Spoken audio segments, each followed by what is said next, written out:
Сайн байцгаана хүүхдүүдээ. Нийгэм судлалын хичээлдээ идэвхтэй оролцоорой.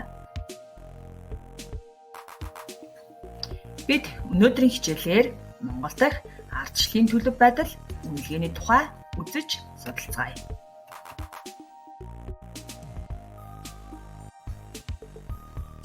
Өнөөдрийн хичээлийн зорилго анхааралтай ажиглаарай хүүхдүүдээ.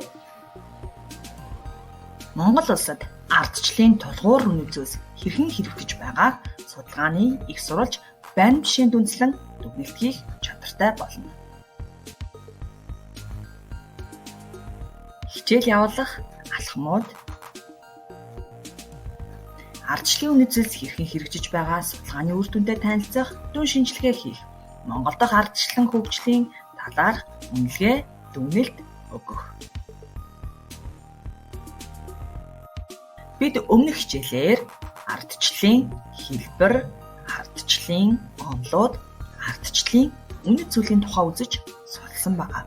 За хүүхдүүд та бүхэн маань эдгээр ойлголтуудыг бүгдээрээ яалгаж, заалгаж, ойлгож байх байхаа гэж багш нь боджээ. Тэгвэл хүүхдүүдээ Монголд ардчилсан хувьсгал гарахад урьдчилж нөхцөл юу байсан бэ? Хүүхдүүд та бүхэн түүхийн хичээлтэйгээ уялдуулан эргцүүлэн бодоорой. Хувьсгал гарах гадаад урьдчилж нөхцөл байдалд 1980-аад оны дунд үеэс зөвлөл холбоот улсад өөрчлөн байгуулалт буюу перестройка гэсэн үйл явц үүссэн явдал байв. Мөн 1989 онд Польш, Унгар, Болгар зэрэг орнууд эрх барьж исэн коммунист намуудыг тараасан. Хоёр Герман улс нэгдэж 1989 оны сүүлээр Берлиний хан норов. 1989 оны 12 сараас Румыний байдал хурцсаж зэвсэг төмөргөлтөө үүссэн байна. Дээр үйл явдлууд бүгдээрээ Монгол улсад арсан хувьсгал гарах гадаад урьдчилж нөхцөл байдал байв.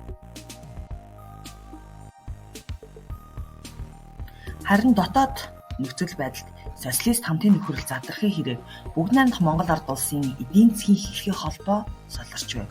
Мөн бүгд найрамдах Монгол ард улсад байрамдалж байсан социализмын тухай онос сургаалууд нь хурдалд ороод байв. Улс орны улс төр эдийн засаг нийгмийн амьдрал зогсон байдалд орж зөвлөл холбоот улс болон Европын социалист орнуудад өрнөсөн үйл явц манай ард түмэнд хүчтэй нөлөөлж иргэний болон үндэсний ухамсар сэргэсэн. Ингээд бүгдээрээ хамтдаа Монгол дахь ардчлалын он цагийн дарааллыг судалцгаая. 1989 оны 12 сарын 10-ны өдрийг олон улсын хүний эрхийн өдөр болгон тэмдэглэдэг. За яг энэ үед залуучуудын соёлын түн өмнө 200 орчим хүнтэй жагсаал болж үүнээс Монголын арсан холбоо байгуулагдсан төвтэй. Энэхүү 1990 оны 3 сарын 6-нд ардчилсан хөдөлгөөнүүдээс зөвлөн зарсан байна. Үүний 3 хоногийн дараа буюу 1990 оны 3 сарын 9-нд Монгол Ардын хувьсгал намын удирдлага ардчилсан хөдөлгөөний төлөөллийг хүлээн авч улс төрийн төвчөө огцрох болсныг мэдгэжээ. 1990 оны 3 сарын 21-нд Ардын их хурлын 11 дахь удаагийн сонгуулийн 8 дугаар чуулганаар бүгд найрамдах Монгол ард улсын төр нийгмийн удирдан чиглүүлэгч хүч бол Монгол ардын хувьсгалт мөн гэсэн үндсэн хуулийн залтыг хүчингүй болгов. Ингээд 1990 оны 5 сарын 10-нд улс төрийн намуудын тухай хууль баталж олон намын тогтолцооны эргэцэн үндэс бүрдсэн байна. 1990 оны 7 сарын 29-нд Монголд анх удаа чөлөөт ардчилсан сонгуул болсон төвхтэй.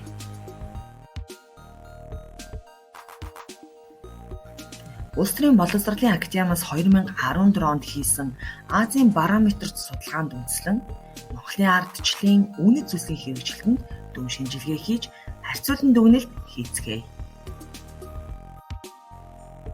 Судалгааны үр дүнгээс харахад ардчлалын үнэт зүйлс тэр дундаа эрх зүйч ёс, хуулийг сахидаг, хайрлаглыг таслан зогсоох төр засгийн чармайлт бүгд өссөн байдалтай байна.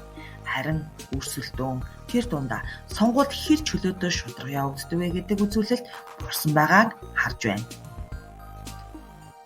Мөн тодорхой нэр дэвшигчийг дэмжих бусдыг ятгсан байдал, төр засаг иргэдэд аливаа ялгарлгүйгээр хандах, хүмүүс айцгүйгээр эвлэлдэн нэгдэх эрхүүд бүгдээрээ ахмад бус үзүүлэлттэй байгааг харж байна.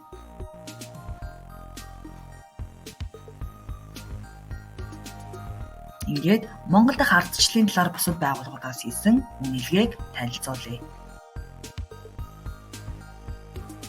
Freedom House байгууллага нь нэгдсэн үндэсний байгууллагын гишүүн 193 улсад хүний эрх хэрэгжүүлэлөө ямар байгааг судалж дүгнэлт гаргадаг төрийн бус байгууллага юм. Тус байгууллагын 2016 оны судалгаагаар Монгол улс 1.5 гэсэн үзүүлэлттэйгээр чөлөөт буюу эрх чөлөөтэй гэсэн ангилалд багтаж байна. Уг судалгаагаар улс төрийн эрх хэрэгжүүлэлд хамаарах, үзэл бодлоо илэрхийлэх, үг хэлэх, хэвлэн нийтлэх, эвсэн нэгдэх зэрэг суурь эрх хэрэгжүүлэлт Монголд бүрэн хангагдсан. Харин төрийн үйл хэрэгт оролцох, эрх баригчдад нөлөө үзүүлэх, хяналт тавих, иргэд төрийн үйл ажиллагаанд оролцоо төлөвчлөө хараахан олоогүй байна гэж дүгнэжээ. Британий Economist сэтгүүлээс дэлхийн орнуудын талаар гаргасан судалгаанд Монгол улсыг алдаатай буюу гажуудсан ардчлалтай орны тоонд оруулсан байна.